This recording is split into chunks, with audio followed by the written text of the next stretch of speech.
Hello and welcome to the Agenda on Politics Social. I'm Graham Hughes and I'm joined as always on the agenda by Phil Moorhouse of A Different Bias fame. I hope you can see us and hear us okay out there in the chat world. We've got Diz in there, we've got Pete's Music as well, we've got Nick and Diff, we've got Gallifrey and Ren. If you would like to join our friends in the chat there, all you need to do is hit the subscribe button and wait for approximately 1 minute, and do you know what, even if you don't want to join the chat, just press subscribe because it really helps the channel. It doesn't cost anything and it'll just be really nice of you. So Phil, today we've got a bunch of stuff to talk about. First of all, let's talk about what's happening in the House of Lords, where they're being accused of anti-democratic behaviour. Why would that be? Well, so the way things work normally is the House of Commons obviously presents legislation, they pass it, and assuming it clears the House of Commons, all those stages, it goes to the House of Lords. Then the House of Lords, as a revising chamber, revise it. So they say, look, there's these bits of it we don't think are going to work very well, so we'll suggest some amendments. Then those amendments go to the House of Commons, at which point they can go, okay, fair enough, yeah, we'll accept that, or we won't accept this, whatever. And the House of Commons will accept or reject. Now, if they accept them all, then it can just go off and be passed into law. But if they reject some of the Lords' amendments, it goes back to the Lords. Now, at that point, ping pong, you can have one of two things happen. The House of Lords could just go, do you know, and they do this a lot. They even did this over the Rwanda bill. Yeah, they can just go, do you know what? You know, we've tried to talk some sense into you, not listening to us, and but you're the elected chamber, so whatever, have your own way. Yeah. Or they can go, no, we're going to stick to our guns on this, and they do what's called ping pong, which just goes back and forth, back and forth. If it carries on doing that till the end of the session of Parliament, the House of Commons can then ram it through the Lords using the Parliament Act, but only in the next session of Parliament, so that would delay it significantly. But there is another thing. So at this point, you could just say, well, look, it's a largely Tory-dominated House of Lords. You know, this is what happens when you have this sort of situation. But there's something called the Salisbury Convention, which says that the House of Lords will not block a winning manifesto promise. And they are doing it. It's not just that the Employment Rights Bill is a manifesto promise. It's specific bits of it, like the day one rights against unfair dismissal and things like that. So what happened this week is Labour eventually, with business groups and unions, they all agreed. They did a deal with each other. Business groups are happy, unions are happy. Yeah. They did a deal with it again. Okay, we'll change that day one rights against unfair dismissal, even though it's a manifesto promise. We'll change it to 6 months. We'll tighten up the rules on probation, and we'll get rid of the cap on compensation. So business groups have agreed this, unions have agreed it, Labour, they thought the House of Lords had agreed. They were under the impression that the House of Lords were going to go with it. And actually on this occasion, the Lib Dems did vote with Labour in the House of Lords, but the Tories, where there's shitloads of them, they breed like rats. Well, they obviously do when Conservatives are in power. They voted against it still. Man. So it's dead against the Salisbury Convention. It is anti-democratic because they are not elected and they are blocking not just the elected will of the House. But I'll go back to the Rwanda bill. So just over a year year and a half, can't remember exactly now. No, probably more like 2 years. So Rishi Sunak thought he needed this Rwanda bill to save his skin, right? It was a stupid move. They should never have leaned into the asylum thing like that. Yeah. But they did. They thought it was really important. They had no mandate for it. In fact, I would argue it went against one of their manifesto promises. But it wasn't a manifesto promise, the Rwanda bill, or anything like it. The Rwanda plan itself was in no concept in the manifesto. So they had no public mandate. It didn't actually pass by a huge margin in the House of Commons either, because there were some Tories who weren't happy with it. Yeah. So, but it did pass the House of Commons, and then it went to the House of Lords. The House of Lords revised it because it was a bill that basically said, yeah, we're just going to let politicians decide which country is safe or not, regardless of whether it's safe or not. To which the Lords went, are you mad? So they put in some amendments. The House of Lords rejected those amendments because they was, House of Commons, Tory-led House of Commons at the time, rejected those amendments. So it went back to the House of Lords, at which point the House of Lords went, do you know what? You're the elected chamber, do what you like. And that included Labour peers letting it go because, and it was said at the time, Labour were worried because they knew that they were heading for government. They didn't want to set a precedent of blocking legislation from the elected chamber. Yeah. So they said, well, what goes around comes around. So we'll let this through because, we're going to need Tory and Lib Dem peers in the House of Lords to let our stuff through in future. And this is the result. It's dishonourable on so many levels. Yeah. But I mean, if I was Starmer, I'd be going loopy. I'd actually be making a fuss out of this.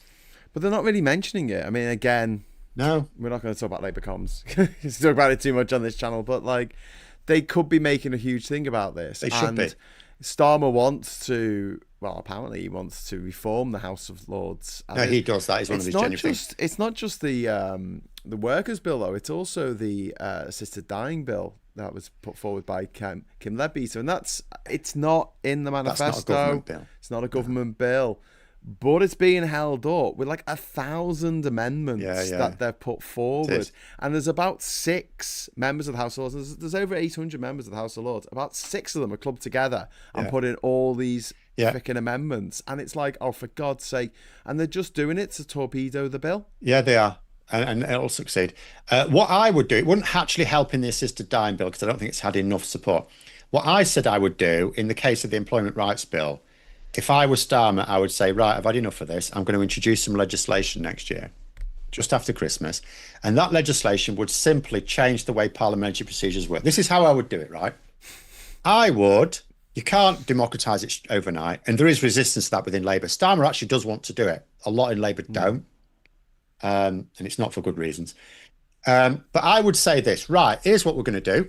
We'll have the usual procedure. It goes through the House of Commons, goes to the House of Lords. You do your thing, revise it, amendments come to the House of Commons, right? Yeah. If the House of Commons rejects any of those amendments, before sending it back to the House of Lords, we're going to have one vote on the bill as it currently exists. If it gets support of 65% at least of MPs, it will not go back to the House of Lords, it goes to royal assent. So in other words, if it gets a supermajority in the House of Commons, the Lords has already had its chance to revise it. It's had a revision, right?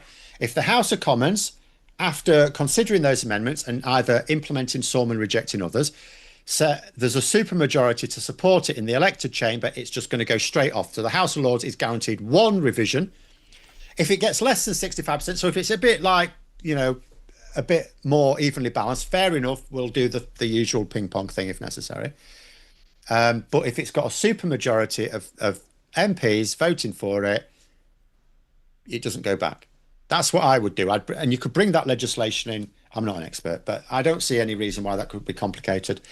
What would happen, of course, is the Lords would then block that legislation, but that's fine. Bring it in after Christmas, get it blocked. Fine, do what you like, piss about. Then in the next session of Parliament, ram it through the Parliament Act. Because Labour needs to watch out for this, because this is already causing a massive problem. But Labour could, even if the Lords carries on doing the dirty, they'll just ram it through in the next session. It will not. It means that those laws will not come into effect from next April, so it'll delay that. Yeah. But it will still come in. It'll come in next year still.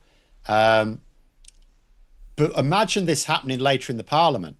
Yeah. When you're getting towards the election, you needed to pass legislation, and Tory Lords blocking you. Imagine that. So, and I know by then probably Starmer will have whacked in there'll be shitloads up here. There's already stupid numbers of Lords anyway.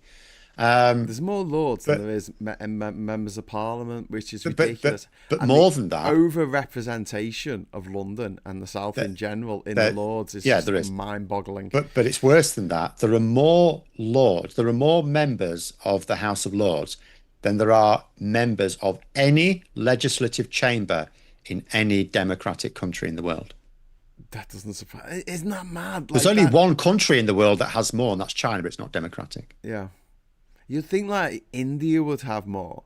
But also, you would. That comes down to it's a federal system over there, isn't it? Where they have you need we should have a federal system. Yeah. Well, it's one of the reasons why American actually has so few lawmakers in Washington DC. It's only 500 odd, and that's both houses put together. We've got over 1,500. But that's the thing. Well, some people will say things like, "Oh, the United States, the Senate's got 100, House of Representatives 400 odd," and it's like, but they've got state legislatures that deal with a lot of stuff federal government doesn't. So actually, the number of lawmakers they have is huge. Yes, but we've got them all concentrated into. Not one parliament, because Wales and Scotland have their own parliament and they do decide a lot of stuff, and Northern Ireland Assembly. But even if you add all that together, it's still even proportionally per capita, it's still less than the number of legislators in America. So we don't actually have that many. It's just we have them concentrated in London. Yeah. Yeah. Whereas like when I've been imagining my fantasy build a civilization from scratch moment, I had this idea of like having like parishes, roughly 2,000 people. You vote for your so you'll be voting for someone you know is your neighbour. They sit on like a district council with others as well feeding into it. The district council elects their own leader. They represent on a county council, and the county council would basically come up with almost all laws. Yeah. And then you'd have a national senate, which far fewer in it, that just deals with purely national issues like foreign affairs, trade agreements, military stuff like that. Just the stuff that you just. What I would say is, if you look at Scotland, if you look at Holyrood and the competences it has, devolve that completely, get rid of it from Westminster. So there would be no Department of Health and Social Care in Westminster. There would be. There might be a small department of business, but it will also be combined with international relationships because it'd be just like trade deals. There'd be no like there'd be hardly all of the government departments would just basically disappear. They'd just be devolved, and you could have split England up into the northwest, the northeast, the West Midlands, the East Midlands, the southwest of England, the southeast of England, and London. Yep. Let them do their own thing. Let them be like Holyrood. That's the model. I still want the people Holyrood of is the model. Liverpool though to be separate. So can we have that as well? No, Yeah. stop with your tribalism. No, I want, You like people from I don't want Manchester, to be they're lumped great. in with the Manchester and the bloody Cheshire twats. I mean, they're even worse than Manx. But the thing is, the beauty of that, I was talking about this on my stream earlier this week. The beauty of it is as well, Like the bad wolves, man. you wouldn't be subject to the Tories all the bloody time. Because if you elected the Tories nationally every night, all the big like we actually agree on a lot of things. Like there's not that much difference between different political parties on certain. I know Brexit threw a spanner in the works, but a lot of parties sort of agree on the basics of things like foreign affairs and trade deals and stuff. So it wouldn't be that you wouldn't feel that you're being ruled from on high from 500 miles away from you. Yeah. You'd have a regional government. So you'd have parts of the country that would just like have a Labour government or a Tory government or a Lib Dem government even. And that'd be fairly consistent. And your national government could change around and it really wouldn't make that What much about difference. the Greens, Phil? What about the Greens? They're gonna win the next election, No, They got 15% of the vote now. they're going to win it for Reform UK. I mean, if Zach Polanski after the next election pulls the zip down, and goes, it was Nigel Farage all the time, then sure, they've won it. But I don't think that's what they mean.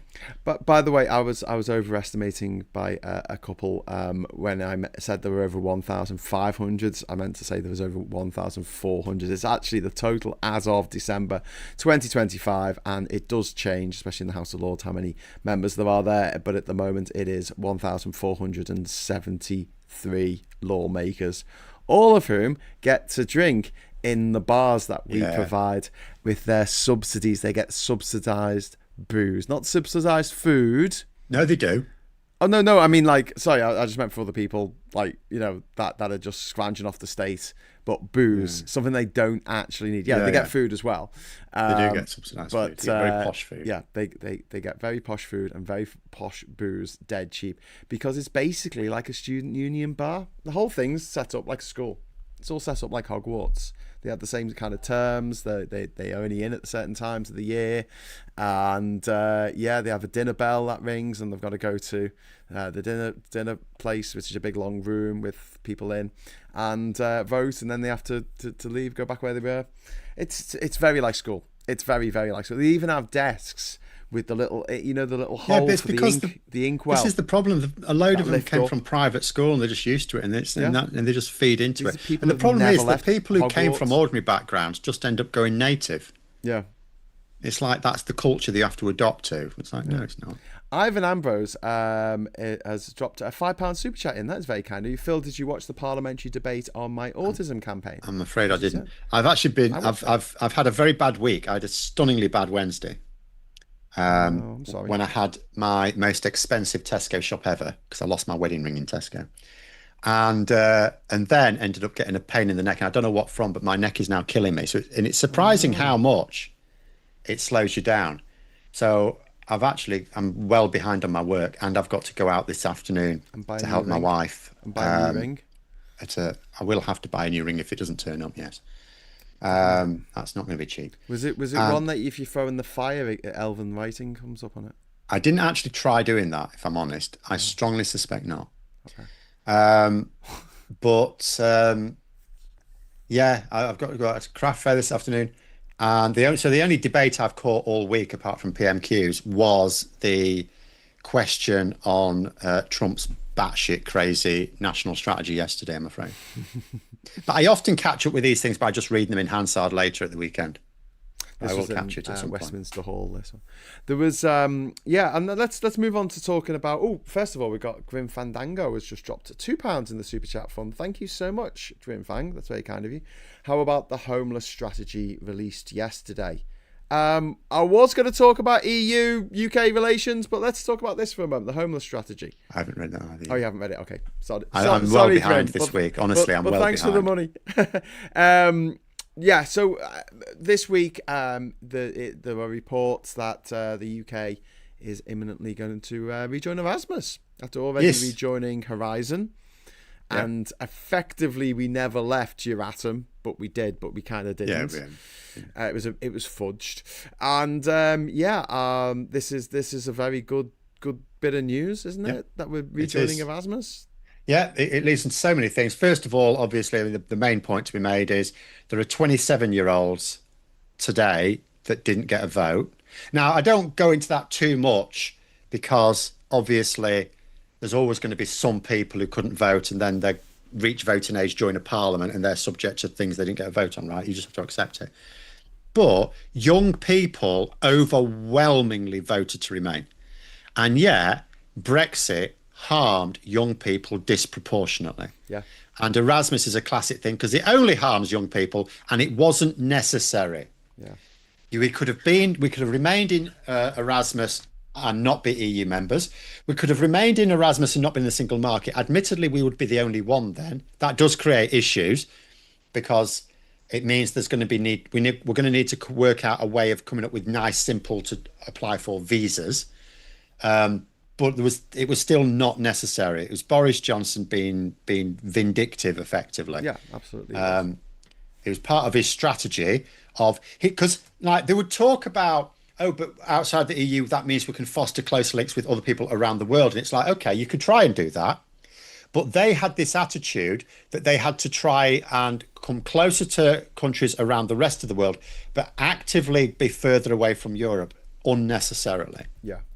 Yeah. So it is very good news. It also means, like, because we don't have freedom of movement, so we're going to have to come up with a system of visas that is easy to manage this. We're going to have to come up with a nice, simple system. Well, once we've worked that out, then that lends itself into other easier visa systems for other, for people we desperately need. So that can also feed into other things as well. And of course, it means we're again talking to the EU. And the more you talk, the more they have UK and EU officials talking to each other, the more they can talk about other things that might, be a useful thing to do later on as well. Yeah. So it's very good news. So there was a couple of EU stories this week. The Lib Dems managed to get a vote. This was a 10-minute rule vote. Yeah. The government don't have to do anything about it, but to say that we should rejoin a customs union. Well, no, they've said we should start negotiations. Yeah. The motion calls for us to start negotiation, not to join. Starmer not swatted it away and said, well, if we start having negotiations about a customs union with the EU, this will put our current trade deals in jeopardy. Yeah. And first of all, I don't think it will, because there's nothing in a trade deal that says you can't have another trade deal with somebody else. Yeah. But the other thing is, like, the trade deals that we've got aren't worth a pan of scouse compared with what we could get if we were in the customs market. I think Starmer's answering PMQs told us the real problem. So first of all, no, our trade deals will. It is theoretically possible to be in a customs union and still have your own trade deals, but those trade deals cannot then trade on tariffs, and all of our trade deals have mostly traded on tariffs. But Starmer gave the real answer. It was actually a rare example of an honest answer, I think, on Wednesday, in which he talked about the US. Well, he said US trade deal. We don't have a trade deal with the US. He means the tariff agreement. Now, as you've just said there, if we had to adopt the tariffs that the EU have, which are higher, we would still win overall in terms of the customs union. However, there's two problems. First of all, Trump could retaliate quite quickly, and it could take us. We could negotiate a customs union really quickly, but if anyone decides to be difficult about it in the EU, it could drag on, right? Yes. And I can think of a couple of countries that might make it drag on. And the other problem is this: what if Trump really does take it very badly? And given what he's been saying about the EU recently, he might do. And maybe Starmer realizes that actually what would happen, because it sounds mad, the amount of money you could get from this would be quite quick if we can join quickly and immediate, and it would massively ease the cost of living. But if he knows that Trump would basically throw us under the bus, massively ramp up tariffs, maybe does do a Brazil 50% type thing, go completely overboard, and that can hit us really quite quickly unless the Supreme Court stop it, which at the moment they may or may not. It may be that genuinely it could be very damaging. And maybe what they're hoping for is, I don't know, because I don't know what goes on behind closed doors, but it is possible. We know Trump's unstable. What stops you having another deal? I don't understand. Turkey is part of the customs union, right? Yeah, but and its it has trade other deals free trade deals with the Middle East. They cannot do trade deals that put tariffs on the table. So they can only talk about standards. So not tariffs. Whereas if you look at our trade deals, the trade deals we've had since Brexit, which, as you say, are worth nothing anyway, but they've leaned into tariffs. I don't understand this. Do you mean that they cannot put like tariffs on stuff coming in from other countries, but then they've got no. What I mean is they cannot set those tariff rates. The EU set them for them. They have to accept the EU's tariff rates. Otherwise, if the EU has a free trade agreement with a particular partner, like let's say Canada, so they have to agree with that with Canada, but then we don't have the same relationship with the USA, for instance, where the USA is. We have to. The only way you can exist in a customs union, the only way it works, is by you. The tariffs have to be the same wherever they enter that customs union. So you have to adopt the EU's tariff rates. Okay, so, but which means you cannot offer lower tariffs to a country when you're working out a trade deal with them if you're in a customs union.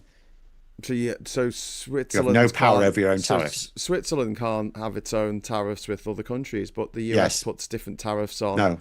No, it can't. Switzerland's not in the customs union. Oh, is it not? No, it's in the single market, not the customs union. Oh, okay, right. So is it only Turkey that's a member of the customs union, but not a member of the EU? It's the only. Yeah. Basically, Turkey is the only one that has a customs union with the EU, but not in the single market. So it's a rule taker rather than a rule maker when it comes to tariffs. FTAs. It's not. I mean, it's not rules. Yeah, Turkey can decide its own standards rules because it's not in the single market. It cannot set its own tariffs, but it works out that it does so much trade with the EU. And tariffs are quite low around the world anyway. Trade by 60%? Was it by joining this? I mean, they went from. They've become an advanced economy now just because of this. This has been a huge driver. It's huge for them, and it would be significant for us. Not huge, but it would be significant. I mean, I was working out the way you could spend it, but again, if Trump takes away all those benefits by just massively whacking up tariffs because he's fucking insane, then, and also you could argue there's the Ukraine dimension as well. Starmer's one of the very few EU leaders that seems to be able to sort of talk to Trump about Ukraine. There's not many able to do that at the moment. Do you think he wouldn't be able to do that if we had a customs? I don't know, but I think it's a risk. And also, the way they talk about it in the Lib Dems, they don't talk about the customs union. They talk about having a bespoke agreement with the EU. Bespoke. And it would just be for certain commodities. And I would assume that if we don't have a deal with them on, let's say, agrarian, let's say farm produce, right? You would 100% do it for that though, because what's the point otherwise? All right, well, just pick a commodity, cars, something. We don't have a deal with them for Oreos.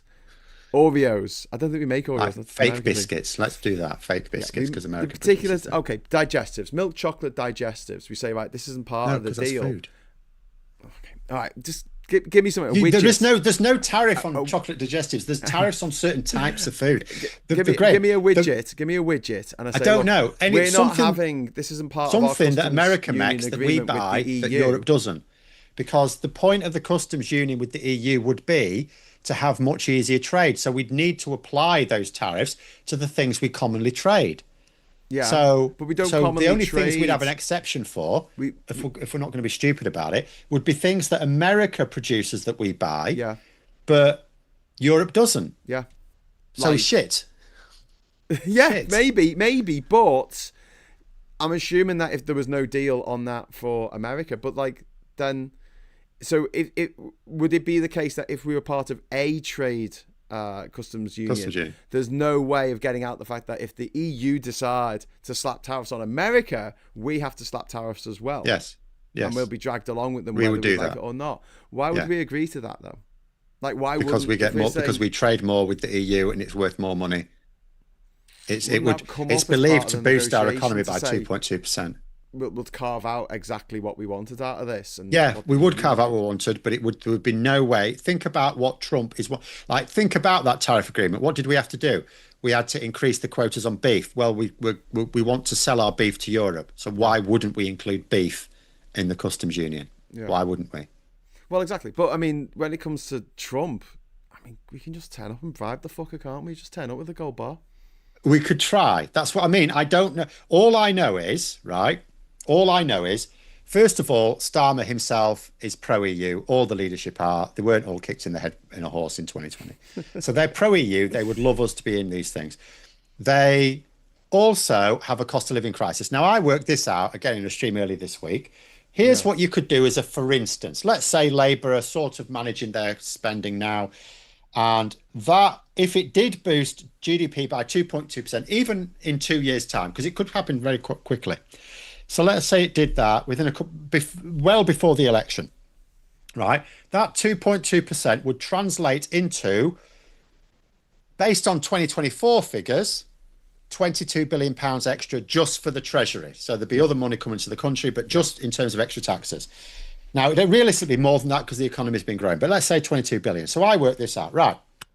Rachel Reeves saying, actually, I'm fine. We don't need the extra. Okay, here's how we can spend it, Rachel. 10 billion extra a year on boosting defence funding because we're now not going to be part of the Europe's defence fund. Do our own. Extra 10 billion a year into that. Very welcome. 12 billion pounds a year. What could you do with that? Right. You could give a grant. Like we have the winter fuel allowance, but you could have something like that, a payment from the government of £1,000 a year for the 6 million poorest households, £650 a year for the next 6 million, and £350 a year for the next 6 million. So that's 18 million housing that would get an extra several hundred pounds a year, up to £1,000 a year from the government, with more money given to those struggling the most. It wouldn't be counted for anything for other benefits. It would just be, it's a grant that doesn't count for income, just goes to those households. That would massively ease the cost of living for there's 28 million households in the UK. So that's more than half the households in the UK. And of course, stimulate the economy, all the rest of it. That would be huge. What sort of government would give that up unless, of course, there are consequences to it that make it not worth doing. Because I'll tell you something, although it is a manifesto promise not to join the customs union in this parliament, I'm going to suggest if 18 million of the poorest households suddenly getting hundreds of pounds from the government, and the government will tell them exactly where it's come from, joining the customs union, I don't think people are going to hold it to them. Do you reckon? I don't think people would mind that in the slightest. No, I don't think. So therefore, there must be some reason why they're not doing it. And I strongly suspect it's because they fear, and maybe have good reason to, I really could not say. I think they think there's a serious risk that Trump would fuck us over for doing it. You'll probably forget the next day. Just go over with a golden football. Give them I know that might happen. That genuine, honestly, just do what Switzerland did, and that might work. But what if it didn't? It's what it's what Apple did. Apple got a carve out for tariffs coming into the Yeah, I know, US for electronic products. Yeah. I mean, They you just know, bunged him, yeah. yeah, they literally gave him a golden fucking iPhone and just went, here you go, Yeah. mate. And he went, all right, then no tariffs for you. So that's all we have to do. I mean, Well, maybe that's all we have to do. You've got to remember there is this wider there is MAGA. a year that he's not going to be in charge, isn't there? Because Well, this right. So here's what probably is Labour's hope, right? That at the next presidential election, not just he stands by for JD Dunce, but whoever the Democrats put up, wins. At which point he's free to put it in the next manifesto. So I reckon that's probably what they're hoping. I'd like to see that. Brad W, thank you very much for the £5 super chat. It's very kind of you. Support for rejoining the EU can be summed up like this. I guess you guys aren't ready for that yet, but your kids are going to love it. Yeah. And thank you very much for that. You have Brad. to be quite old to get that, but yes, we are old enough. They do have video on demand now. Our kids have seen Back to the Future. It's okay. Have they? Yeah, you can watch things that happened in the past. You can watch them. It doesn't say you do. How many of our generation really, if we're honest, watched that much Laurel and Hardy? Oh God, well, yeah, because it's not that funny. The Three Stooges are funny. Laurel and Hardy. I didn't think they were that funny. Charlie Chaplin. I'll tell you what I did like. I liked Abbott and Costello. They from that era. They were my favourites. Yeah, when they met Frankenstein and stuff. That was good. Yeah, they did some films and like TV that. shows. I loved their stuff. Yeah. Ivan Ambrose, thank you very much for the £10 super chat.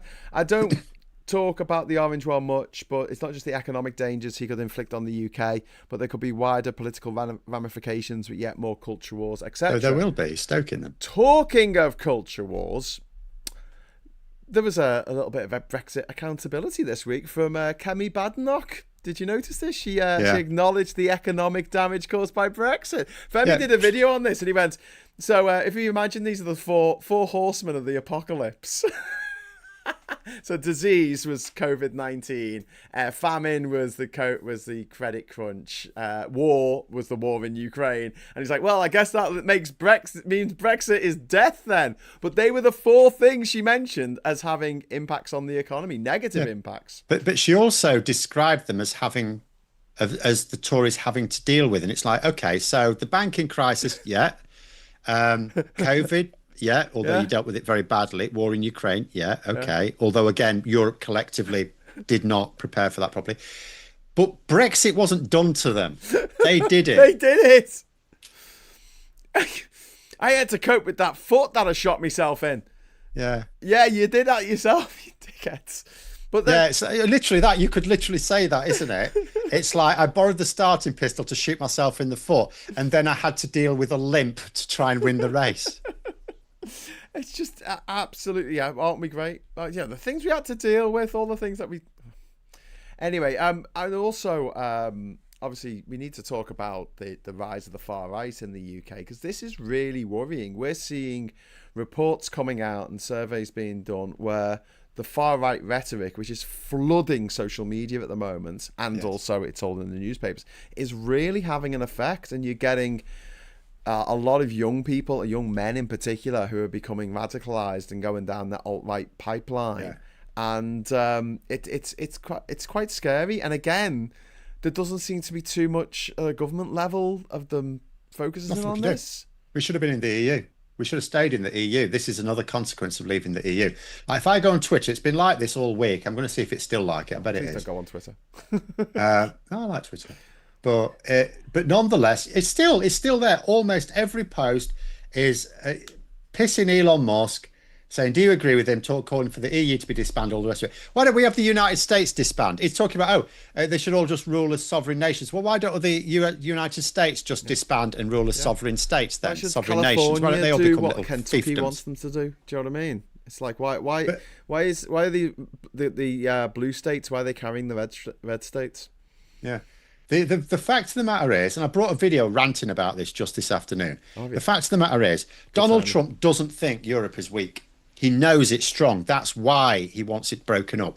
Because what the EU has done, which no one else in the world can do, no one else has been able to do, they have told these US tech companies, stop nicking people's data. It's not a resource to be harvested. It's their rights to be protected. And they're fining the shit out of them. And they're forcing them to comply. They forced Apple to have to let on other app stores onto their iPhones. Yeah. Right. They also forced them to not be able to use their own pissing charging cable. No, we've got a standard cable in the EU now. Thank you very much. You will use it, or you will not sell your shit here. But they've done the same. They've fined Apple, they've fined Google, they've fined Twitter, they've fined Meta. They're bringing them to heel, right, in terms of data. Stop nicking people's data. Stop doing what you like with it. Stop grabbing. Because this is how it all started years ago with the rise of these tech giants. They gave out, I mean, how many, I have got a Hotmail account, right? I've got a Hotmail email account. I pay nothing for it. And this is what it was like early on. You had all these great free services, free. They didn't cost you anything, but they did, because they cost you. They deliberately sunk money, venture capitalists sunk money into these services for free, great internet services for free. But what they wanted was your data. Your data is valuable. Yeah. So the EU said a few years ago, while we were still in the EU, they said, right, hang on a minute. People have a right to know what data you're taking, what you're going to use it for, and they have a right to tell you to delete it if they don't like it. Yeah. And it started with GDPR. It's come out with some more legislation since, and they're now hammering these tech giants. And that's what Trump hates. He doesn't think Europe's weak. Trump has aligned the United States with Russia, and it's not that he sees Europe as an enemy. Russia does, but Trump doesn't. But he sees it as a cash cow. It's reverse imperialism. So Europe, I mean, and there's a certain irony to this, us raging against this, because Europe collectively went around the world harvesting people and their resources. Yeah. An old colony is now doing the same to us. Yeah. Only we're not taking it. Well, I say we are, because we can do nothing, but the EU isn't. Why did he say that the EU was weak? What was his reason? Because he wants it to be weak. No, I mean, like, what was his reason? What did he say? Why did he say that the EU was going to collapse and fail? Because he wants it to happen. It's the same as the Daily Express. He wants it to. He wants to persuade. Phil, I'm asking what his excuse was, not why he did it, but what he claimed to be the problem with the EU. He claimed to be the problem is having people who aren't white here. Yes. Immigration. So he comes from a nation of immigrants. His grandparents emigrated to America. His grandparents were immigrants. He's married to an immigrant. The second immigrant that he's married, actually. His children... So is his vice president. ...are anchor babies. His vice president is also married, to someone who wasn't born in America. They are a nation of immigrants. Yeah. And he's saying, the thing that made America really strong, if you keep allowing this to happen in the EU, then you're all going to fail. And you're like, hang on. It's kind of thing you'd expect Kim Jong-un to be saying, because they don't have any immigration. They don't have immigration. And their economy is going great. It's mind-blowing. Anyway, talking of mind-blowing, Goose Springsteen, which is one of my favourite usernames on this platform, has dropped 20,000 million super chats in, £20, thank you very much. On rejoining the EU, does the euro pose a barrier? I'm actually a Brexiteer on democratic grounds a la Tony Benn, don't hate me, but I feel like a lot of soft remainers want pre-2016 terms, not without a rebate or without the pound. Well, first of all, thank you very much for the £20, which also allows us to open the confetti. Let's put the confetti up. There we go. Confetti has dropped. But also, Goose, well, when you talk about what the soft remainers want, I'm a hard remainer. I want to go back in. But like I'm quite happy to negotiate whatever gets negotiated. I think we'll find a settlement that's reasonable for us. And don't forget, Poland still got its own currency. The Czech Republic, I think, still has its own currency. Denmark still has its own currency. And the EU aren't stupid. They're not going to want a rival on their doorstep that's got this huge economy. No. They'd rather us be part of the gang. And that's all the more important, given that now we've got Russia and the United States gunning for us. Exactly. So we could join. It's all up for negotiation, but I can't see us joining the euro in order to rejoin. I can't see them saying that we're not democratic enough. I can't. There's other reasons why people have said, "Oh, well, the EU will never accept us because of this and that and the other," and I think they would. I'm trying to be realistic about this. I think they would. The problem I have with the currency thing is that you couldn't truthfully say we're going to start negotiations and we will not. You could try and say we'll negotiate, but the the currency will be a red line. The EU would not be able to say that they're fine with it until you start the negotiations. So you'd have to get the public to agree to the negotiations, knowing that the currency will have to be on the table to discuss. But I do think that the EU will be pragmatic about it, where particularly when, Europe is facing, because Europe is facing an existential threat, but not from what Trump claims it's from. It's not from within, it's from without. That's from Trump. Some Trump and Putin and Xi and Kim Jong-un. Well, Xi's fine, actually. I mean, obviously, he's going to be a threat anyway, just because he wants world domination. But don't call him he's he's stable at least. We just have to sort of not let him carry out cyber attacks. That would be good. But Russia poses a military threat to us, and Trump and America now poses an economic threat to us. And we're not. The EU, it can withstand the economic threats, but no one in Europe can withstand the. It's ironically that Russia has been increased in power because of that military threat. Yeah. If it weren't for that, the EU would have kicked back against Trump's tariffs. Yeah. But there are children who are going hungry in this country right now because of Brexit. There's no two ways about it. If we hadn't Brexited, there would be over £1 trillion more in our economy right now. And every year, the Chancellor's Exchequer would be getting £90 billion more to play with. Yes. And, things might have turned out different. We might have had a Tory government for longer. We might have had a Labour government earlier, whatever. But the reality is that we are so constrained by the fact that we have put up barriers between ourselves and our closest neighbours, rich countries that live nearby, in order to trade with who? There's only 6 countries in the world, 6, that we can trade with who have got a comparable economy to us outside of Europe. That's it. And some of them, and you will never get a close trade deal with the United States that is on equal terms. That's what I mean. You'll never get one with China. It's not going to, that's not what I mean. China. The 6 are Australia, which is tiny. New Zealand, which is even tiny. It's 4.7 million people. It's hardly anyone there. Canada, that's the biggest of a lot of them, I think. Japan would be bigger. Japan, I suppose, in terms of population size. Singapore, but they're miles away. And Israel. Yeah. That's it. South Korea, maybe. And we don't trade that much with Israel. And then everyone else, it's like they're either a poor upcoming country, or they've got all the shit they need, or they get all the shit they need from China and not from us, and we can't understand. Yeah, I mean, it's like you talk about the India trade deal, and there's a lot of people in India, but they earn an average of $300 a month. Yeah, but there is a middle class, but they don't necessarily want our stuff. I mean, no offense to Goose Springsteen, but I don't think that the people who think that leaving the EU is a good idea live in the real world. I think that you just get all your information from the TV, the internet, and you've got a vague understanding of there's a world out there. But with that £90 billion really a year poor in extra taxes that we would have had, if everything else was the same, taxes and spending is the same as it is now, in that budget that Rachel Reeves gave, she would be able to just give $3,500 a year to every household in Britain. Yeah, just cut a check for $3,500 every year. But Farage didn't want that. You wouldn't do that because that's not the most efficient way of dealing with it, but you could. Yeah. Ivan, thank you very much for the £5 super chat. I all of a sudden feel less lonely and vulnerable on this subject in this chat. Thank you, Goose Springsteen.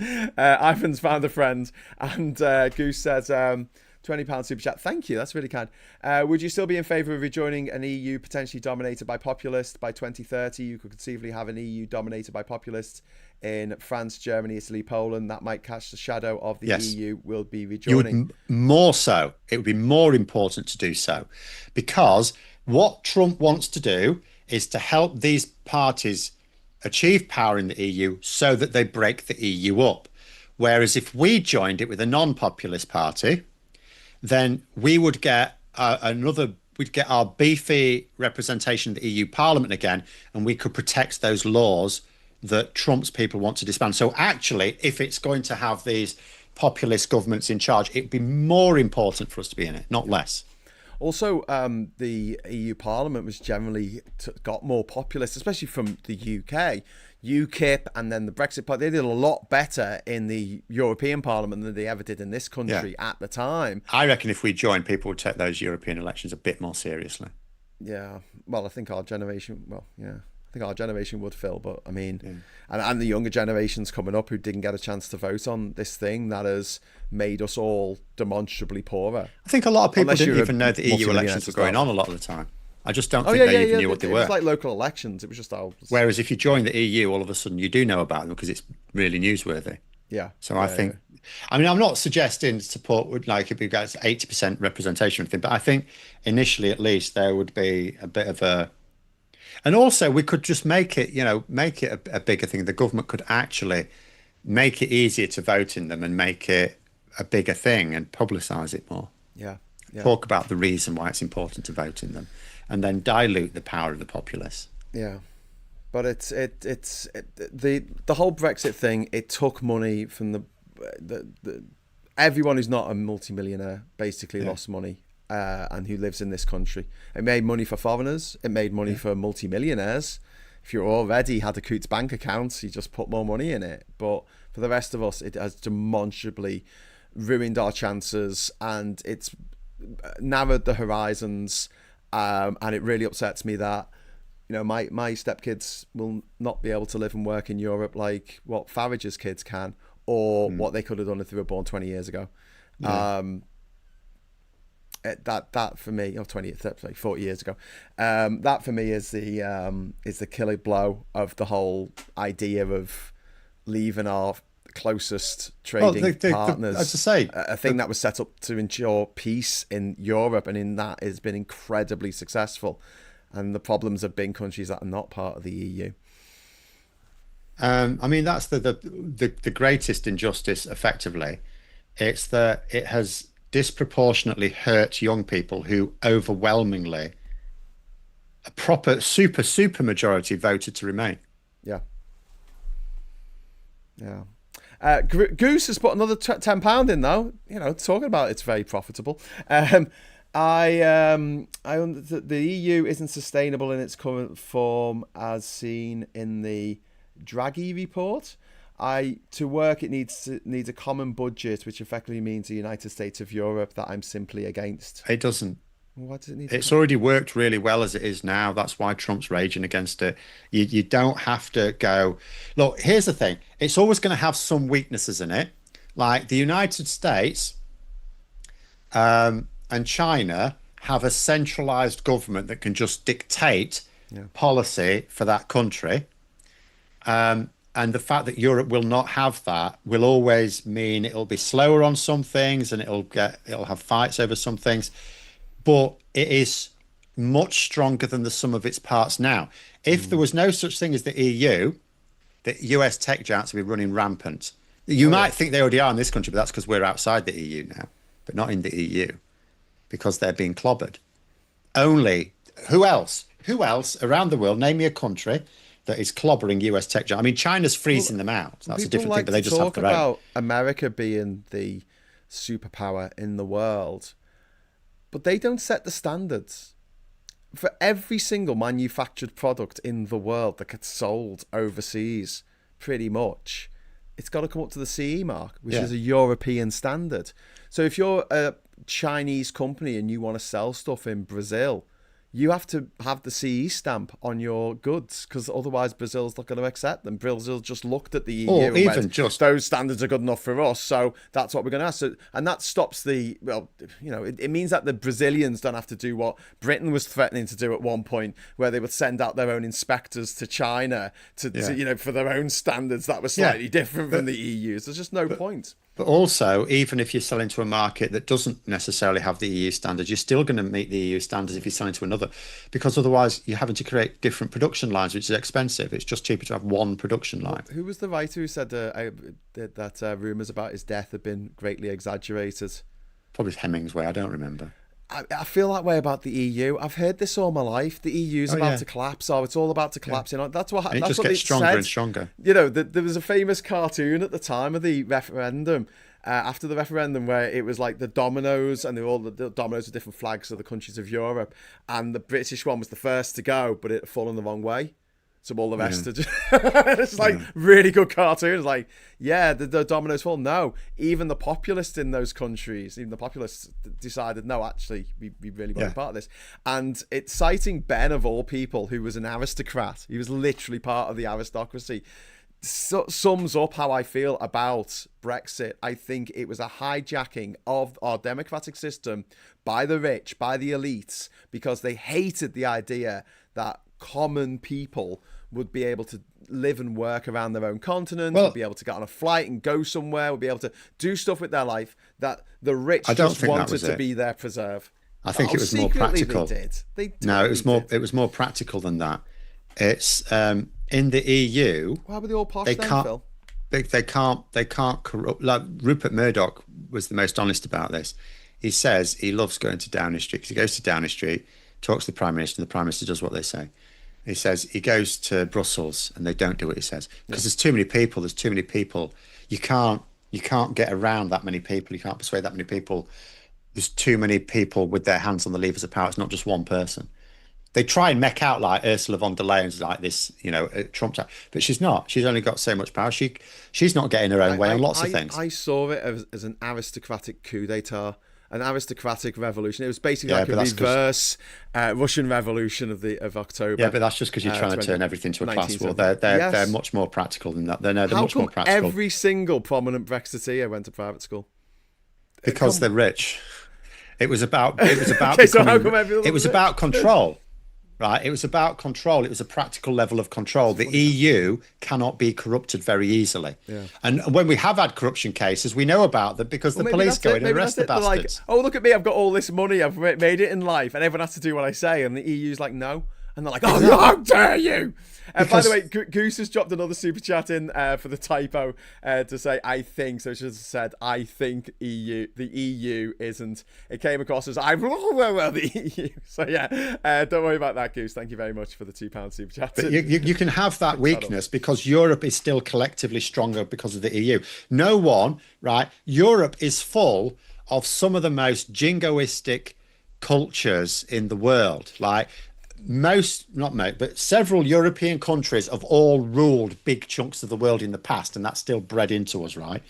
So there's no way there's ever going to be United States of Europe. It's a zero risk. It's just something that the right-wing media try and push as a threat, but it's of zero risk because it will never happen. There's too many cultural differences, right? So we never had a proper single market because of national interest being put first all the time. We only had it in goods, not services. So the EU even held itself back because of that. So that's a weakness, that it wouldn't form a United States of Europe, which would actually be a strength, but it will never do it. But nonetheless, it is still stronger than some of its parts. Like, in terms of the largest economies in the world, you've got the United States, you've got China, and you've got the EU. That is it. No one else is in their league. If the EU split up, Germany would be the largest economy. It would be not even in that league. Couldn't compete. That's why Trump wants to break it up, because he wants to pick off European countries one by one. There is not a single European country that is strong enough to not be bullied, to withstand bullying from Trump. Considering, Phil, if you're going to be someone who wants the EU to break up, doesn't want to be part of the EU, look who's on your side.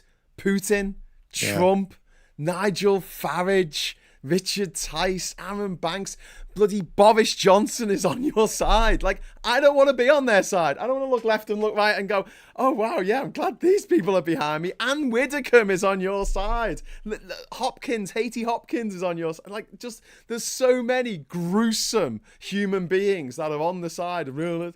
And all the people who put up those flags on the lamppost, all the people going and rioting because there was an asylum seeker put in a hotel somewhere, they all voted for Brexit, or at least support it, if they weren't old enough to vote for it at the time. And I just don't want to be on that side, ever. All the people I met fighting against Brexit were lovely. They were all just nice people. There was a bunch of grannies. It's like nice little old ladies knitting as they're walking, marching down the street going, we're going to join the EU. Anyway. But basically, in terms of in the world, the only part of this world that's challenging Trump is the EU. Yeah.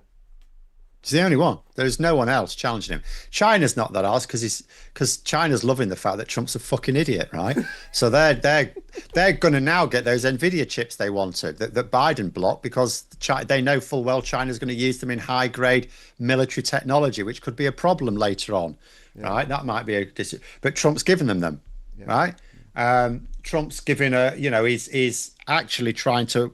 It's not even just like, even if the EU didn't exist and these tech companies were driving support for these populist countries, none of them, like, what country has ever worked out well from getting a populist government in charge? Like, when has that ever worked out? Ever? Left or right, doesn't matter. Whenever you've had a populist uprising, when has it ever worked out for the people? Yeah. Before we go, because we've got 5 minutes left, I just want to talk quickly about these new visa things coming in for America. And I know this isn't going to affect you because you don't even have a passport, Phil. No, I'm not. I'm certainly not going. I just got to tell you, because I had to chuckle because I put a thing about it on Facebook, and obviously everyone's got to argue with you on Facebook, and they went, "Oh, it'll never happen," and someone said, "Oh, this is the same as it's always been." I'm like, "No, it used to be voluntary. Now it's going to be compulsory. That's a big difference." And somebody else said it won't get through Congress. Honestly, Phil, I actually laughed out loud when I read that. Someone said it'll have to go through Congress. I'm like, have you been in a coma for the last, I don't know, 11 months? But also, the thing about, so someone said to me, I mean, this is quite standard when you're applying for a green card. So yeah, but when you're applying for a green card, you're applying to live in America for the rest of your life. So that's your intention. So you know it's work, but just to visit America for a few days, can you imagine having to fill in all that shit, even if there was no ulterior motive behind it, which we all know there is. But even if there weren't, what a fucking hassle. Have you read what you've got to do? You've got to give them 5 years worth of social media, which I am assuming means social media handles and stuff. So you've got to write all that down. 10 years worth of emails, 5 years worth of like business phones numbers. Yeah. You've got to provide all of the names, addresses, and places of birth of your family going back to like the 15th century or something. You're inside. Not quite that, but you do have to give the names, addresses, and birthplaces of all of your family. Yeah. For a few days. Yeah. To go and visit for a few days. To go and watch a football match that's now currently at £3,500 a ticket. But I'll point this out as well. This is for ESTA. So ESTA, remember, it's like we're going to have ETIAS with Europe. That is the visa waiver. So this is for countries who are considered safe enough that we don't need a visa. We still need a visa waiver. We've still got to get ourselves it. We need the authorization. So the ESTA is the travel authorization, right? Yeah. So this is what they're requiring of the people from the countries that are safe. Yeah. Yeah, but they want to find out if you said any hurty words about Trump. I've said a lot of hurty words. Some super chats in, so thank you very much to Ivan. First of all, can you now discuss something you disagree on, please, Graham and Phil? We get told off when we argue. We get told off when we agree. You can't win, Phil. And we didn't. I don't think we agreed on the customs market. So there you go. We already did that. Sorry, the customs union. Jesus. I'm mixing my metaphors here. David, thank you so much for the 158 Hong Kongian dollars. That is very kind of you. It's fine for Britain to have laws made by Brussels, just as it's fine for Scotland to have laws made by Westminster. I'm a globalist. I desire a united world. I want Russia and China to join with Europe in a future global union. That would be nice one day, but I think we need to have better leaders of those particular countries, and maybe our own, before that happens. But David, thank you very much for the super chat, and you have triggered not only the confetti, but the second. Well, we haven't got any super confetti. The second confetti of the afternoon. So thank you so much, David. That is absolutely freaking awesome. You are awesome. Thank you. Okay, so I'm going to have to head off in a moment, Phil, because I have to get back to Durham. So I'm going to run off, jump on a bus, then jump on a train, and head off. Oh, we got another £10 super chat off Goose Springsteen before we go. I would love it if you guys considered reading Britain Between the Waves by Tom McTague of The New Statesman. It's a deep history of Brexit from 1942 to 2016 and a brilliant book. Okay, all right, well, I'll make a note of that. Britain Between the Waves. The waves of the war and the Second World War, in which British children went hungry and died, and then Brexit, in which British children went hungry for different reasons. But yeah, thanks very much, Goose, for that. And thanks everyone for watching. Thanks to my wonderful co-host, Phil Moorhouse, who you can find if you go over to a different bias. Going on about? What? I don't know. What are you talking Sorry, about me? What? No, I'm looking at Twitter What? again. So I'm bigging you up. I'm bigging up your channel here, Phil. And you're like, who's this fucking never mind person? that. They're moaning about a BBC news story here. Schoolboys to be target of UK's violence against women strategy, right? Yeah. It's got some lads on computers. And this twat here goes, oh, of course they use a picture of white boys. There's a coloured lad in it, prominently featured. You fucking stupid or something. There's like one kid in there who's definitely white. There's another one in the foreground. It's a bit blurred. He might be. It looks like he probably is white, but it's a bit blurred. And then there's one behind him who's clearly not white. Then they'll moan about overrepresentation, mate. But if he noticed him, do you know what he'd be moaning about? Representation. You have to sneak one in, don't you, for your diversity targets? You have to sneak, because it's like with adverts, isn't it? When you have an advert that's got like one black person in it. Oh, why do they have to do this all the time? They have to do it every bloody time. Can't win. So, thanks very much, Phil. If you want to follow Phil on A Different Bias, it's at A Different Bias, his channel, and he does a live stream every Saturday at 7 o'clock that you can join in if you fancy. And I'll be back at 9:30 tonight with the latest edition of the Friday Night Social, so hopefully you can join us for that. If not, have a fucking great weekend. And from me and Phil, I'll just like to say thanks for watching. Hello, good evening, welcome, and goodbye.